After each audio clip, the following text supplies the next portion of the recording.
দীর্ঘ ৪ মাস পর আজকে চিকিৎসা শেষে নিজের বাসভবন ফিরোজায় ফিরেছেন সাবেক প্রধানমন্ত্রী খালেদা জিয়া। এবং দেখতে পাচ্ছেন যে এই মুহূর্তে কিন্তু ফিরোজার সামনে যেই বিভিন্ন বিএনপির যে বিভিন্ন অঙ্গ সংগঠনগুলো রয়েছে, বিশেষ করে যুব দল, ছাত্র দল, তাঁতি দল, মৎস্যজীবী দল সহ অন্যান্য যেই দলগুলো রয়েছে, সেই দলের নেতাকর্মীরা কিন্তু একে একে এখানে আসছেন এবং তারা কিন্তু ভিড় করছেন তাদের যেই প্রিয় নেত্রী সাবেক প্রধানমন্ত্রী খালেদা জিয়াকে একবার দেখার জন্য। এবং কিছুক্ষণ আগেই কিন্তু তিনি তার যে বাসভবন ফিরোজার ভেতরে কিন্তু প্রবেশ করেছেন এবং তার সঙ্গে সঙ্গে তার যেই গাড়িবহর, সেই গাড়িবহরের সাথে যারা ছিল, বিশেষ করে জোবাইদা রহমান সহ অন্যান্য যারা ছিলেন, তারা কিন্তু একে একে তারা কিন্তু ভেতরে প্রবেশ করেছেন। এবং যদি জানিয়ে রাখি যে কিছুক্ষণের মধ্যেই হয়তোবা যেই খালেদা জিয়ার সঙ্গে যিনি এসেছেন ডক্টর জাহিদ, তিনি আসলে সাংবাদিকদের সঙ্গে কথা বলবেন। এবং আমরা এখানে দেখেছি যে সাবেক প্রধানমন্ত্রী তিনি যখন প্রবেশ করেছিলেন তার সঙ্গে সঙ্গে কিন্তু তার সঙ্গে দেখা করার জন্য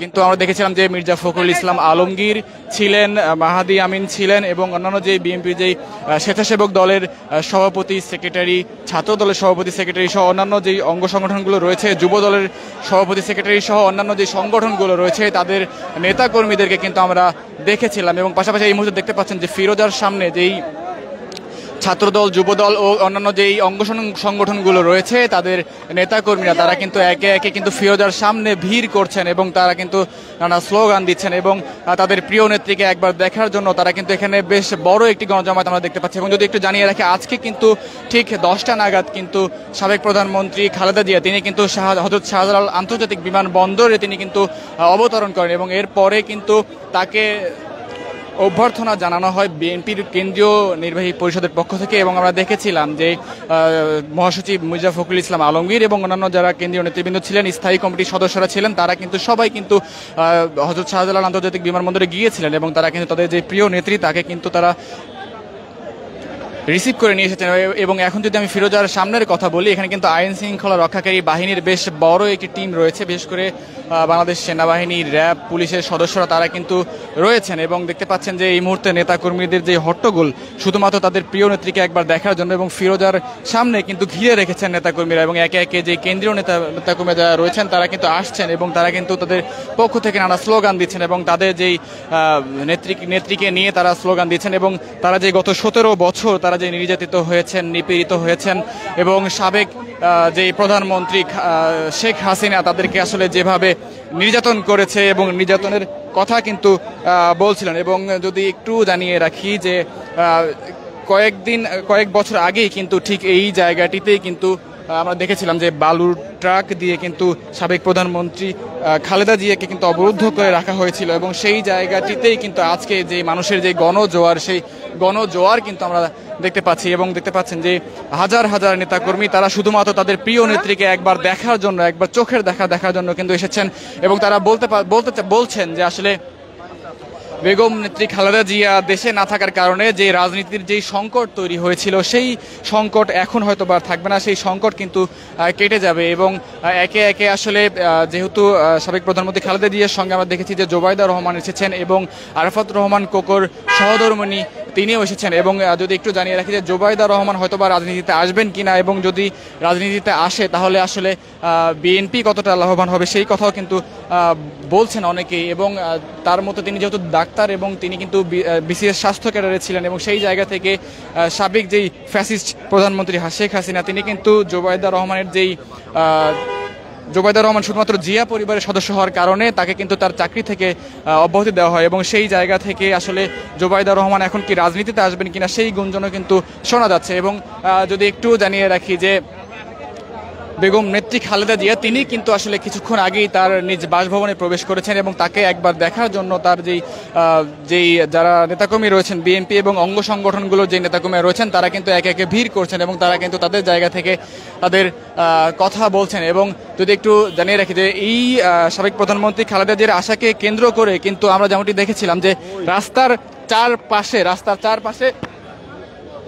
রাস্তার চারপাশে মানুষ কিন্তু ভিড় করছিল। এবং মূলত যেই সময় আসলে ফিরোজার সামনে আসার কথা ছিল সেই সময়ে কিন্তু তিনি এসে পৌঁছতে পারেননি এবং মানুষের যে ভিড়, সেই ভিড় ঠেলে আসলে পুরো গাড়ি বহরটি সামনে আসতে বেশ খানিকটা বেগ পোহাতে হয়েছিল। এবং একটু জানতে চাই, আপনি কোথা থেকে এসেছেন? ভাইয়া আমার দেশের বাড়ি চাঁদপুরে। আমি থাকি ঢাকা। আমি কেন এসেছেন? আমি ভাই আমার গণতন্ত্রের মাকে দেখার জন্য আমার খুবই আশা, ছোট থেকে আমি অনেক আশা করে নিয়ে আছি। দেখতে পেয়েছেন? আমার এখন সৌভাগ্য হয়নি দেখার, এর জন্য দুই চোখে কান্না নিয়ে আসি। তাহলে তো আশাহত হয়ে গেলেন। এটাই তো খুবই কষ্ট নিয়ে আসি আমার মাকে দেখার জন্য। গণতন্ত্রের মা 17টি বছর মামলা হামলা খেয়ে রাজপথে ধান খেতে পর্যন্ত আমি ঘুমিয়েছি, পত্রিকা পর্যন্ত আমার ছবি এসেছে। দিন হলে রাজপথে, দিন হলে রাত হলে ধান খেতে ঘুমাইতাম। এমন কি এখন পর্যন্ত আপনার নেত্রীকে একবার চোখের দেখা দেখেছেন কিনা? ওখানে দেখার সৌভাগ্য হয় নাই। আমার আশা আমি যদি দেখতে পারি, মায়ের পায়ে সালাম করে আমি আল্লাহর কাছে দোয়া করি হাসি মুখে মরতে পারি, দেশের জন্য কাজ করতে পারি, দেশের কল্যাণের জন্য। আমার সৌভাগ্য। কতক্ষণ থাকবেন এখানে না দেখা পর্যন্ত? না দেখা পর্যন্ত বসে থাকবো। যদি আল্লাহ যদি আমার সৌভাগ্য ধরে দেয়, আমি দেখতে যদি পারি, এটা আপনাদের কাছে আমি কামনা করি। আমি দলের নির্মিত প্রাণ।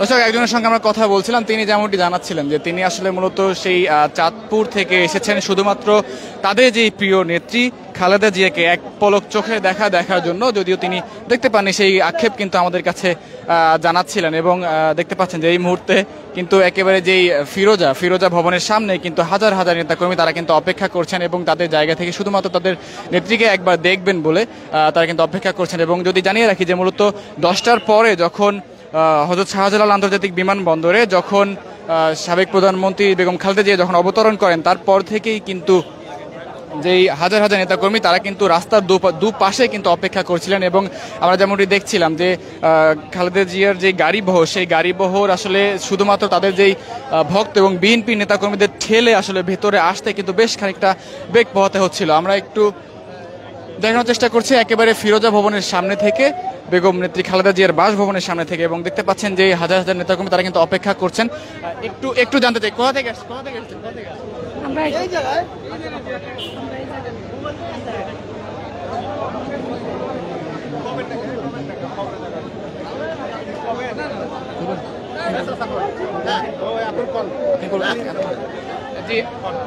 কোথা থেকে আসছেন?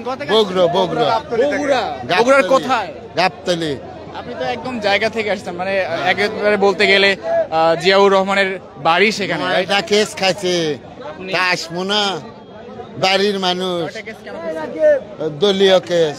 বাড়ির মানুষ বলতে তারেক জিয়া সাহেব আমাদের বাড়ি সম্পর্কে আপনার কি হয়? চাচা ভাই করে করতো না, তারেক চাচা করে ভাইস্তা করে কই। মানে তারেক রহমান আপনার ভাতিজা? হ্যাঁ হ্যাঁ হ্যাঁ তারেক রহমানের ভাতিজা। হ্যাঁ। আপনাদের নেত্রী যে আজকে আসলো, দেখতে পেয়েছেন আপনি? হ্যাঁ হ্যাঁ দেখতে দেখছেন? হ্যাঁ। কিছু বলছেন? না ইনকে খালি খালি হাত নাড়াইছে, হ্যাঁ, কিছু বলেন নাই? না। কয়জন আসছেন বগুড়া থেকে? মেলাডি কতজন? না হলেও ধরো 2-3 হাজার। 2-3 হাজার শুধুমাত্র বগুড়া থেকে আসছেন? হ্যাঁ হ্যাঁ তোমার দেখার জন্য? হ্যাঁ হ্যাঁ। ঠিক আছে, থ্যাংক ইউ। দর্শক, আমরা একজনের সঙ্গে কথা বলছিলাম, তিনি সুদূর বগুড়া থেকে এসেছেন এবং তার নামে 7টা মামলা রয়েছে সেই কথা কিন্তু তিনি বলছিলেন। এবং সম্পর্কে আসলে তিনি তারেক রহমানের চাচা হন এবং তারেক রহমান তার ভাতিজা, এমন কথাও কিন্তু বলছিলেন। দর্শক, এই ছিল ফিরোজার সামনে থেকে সর্বশেষ পরিস্থিতি। এবং দেখতে পাচ্ছেন যে হাজার হাজার নেতাকর্মী কিন্তু এই মুহূর্তে ফিরোজার সামনে অপেক্ষা করছেন শুধুমাত্র তাদের নেত্রীকে একবার দেখার জন্য। আমরা একটু আরো কয়েকজনের সঙ্গে কথা বলতে চাই। যে আপনি কোথা থেকে আসছেন? আমি চট্টগ্রাম থেকে আসছি। চট্টগ্রাম থেকে কতজন আসছেন? আমরা 2 জন আসছি। কখন আসছেন? আমরা চট্টগ্রাম থেকে গতকাল রাতে রওনা দিয়েছিলাম। আমাদের প্রিয় নেত্রী। আপনাদের নেত্রীকে দেখতে পেয়েছেন? হ্যাঁ, দেখতে পেরেছি। কিছু বলছে? না, কিছু বলতে পারে নাই, এত মানুষের ভিড়ে কিছু বলতে পারে নাই। ঠিক আছে দর্শক, দেখতে পাচ্ছেন যে মূলত ফিরোজার সামনে কিন্তু হাজার হাজার নেতাকর্মী তারা কিন্তু অপেক্ষা করছেন এবং তারা তাদের প্রিয় নেত্রীকে আসলে একবার দেখার জন্য এসেছেন এবং সেই কথা কিন্তু বলছিলেন। একটু কথা বলতে চাই, কোথা থেকে এসেছেন? আমি সিলেট থেকে আসছি। সিলেট থেকে কখন আসছেন? মৌলভীবাজার জেলা জুরি উপজেলা থেকে আসছি। কালকে আসছি। কালকে কেন এসেছেন? বেগম জিয়াকে দেখার জন্য, ম্যাডামকে দেখার জন্য আসছি। দেখতে পেয়েছেন? দেখতে পারিনি, আমি গুলশান 2-এ ছিলাম, ম্যাডাম ওদিকে চলে আসছে, আমি আর দেখা হয়নি। মানে আমি গুলশান 2-এ থাকার অবস্থায় শুনেছি ম্যাডাম বাসায় চলে আসছে, এর জন্য দেখতে আসলাম, কিন্তু বাসায় ঢুকে গেছে, দেখতে পারিনি। তাহলে তো আপনার আক্ষেপ থেকে গেল। ইনশাল্লাহ আমি আবার আসবো ম্যাডামকে দেখার জন্য, নেক্সট টাইম ইনশাল্লাহ দেখা হবে। সহি সালামত। আপনি কোন সঙ্গে অঙ্গ সংগঠনের সাথে জড়িত? আমি এই বিএনপির সাথে জড়িত, কিন্তু রাজনীতি এতটা বুঝি না। কিন্তু এই বেগম জিয়ার যে আসার উপলক্ষে, সিলেট থেকে আসার উপলক্ষে আমাদের আরো লোকজন আসছিল, ওদের সাথে ওরা ভালোবাসার টানে চলে আসছি বেগম জিয়া দেখার জন্য। দর্শক, আমরা একজনের সঙ্গে কথা বলছিলাম, তিনি যেমনটি জানাচ্ছিলেন তিনি মূলত আসলে বিএনপি এবং বিএনপি যে অঙ্গ সংগঠনগুলো রয়েছে সেগুলোর কোনোটির সঙ্গেই তিনি যুক্ত নয়, শুধুমাত্র তাদের যেই নেত্রী এবং বেগম নেত্রী খালেদা জিয়ার প্রতি যেই ভালোবাসা সেই টানে মূলত তিনি শুধুমাত্র তাদের নেত্রীকে একবার দেখার জন্য এসেছেন। এবং আমরা দেখতে পাচ্ছি যে বিএনপির হাজার হাজার নেতাকর্মী কিন্তু এই মুহূর্তে ফিরোজার সামনে কিন্তু অপেক্ষা করছেন এবং দেখতে পাচ্ছেন এবং কথা বলছিলাম তাদের সঙ্গে। এই ছিল আসলে মূলত সাবেক প্রধানমন্ত্রী খালেদা জিয়ার বাসভবনের সামনে থেকে সর্বশেষ। আমরা ক্ষণে ক্ষণে আপনাদের সঙ্গে যুক্ত হব এবং দেশের সকল খবর সবার আগে পৌঁছে দেওয়ার চেষ্টা করবো। এতক্ষণ আমাদের সঙ্গে যুক্ত থাকার জন্য সবাইকে ধন্যবাদ জানাচ্ছি। For more updates, follow us on Facebook, subscribe our YouTube channel, get the latest update on www.daily-sun.com.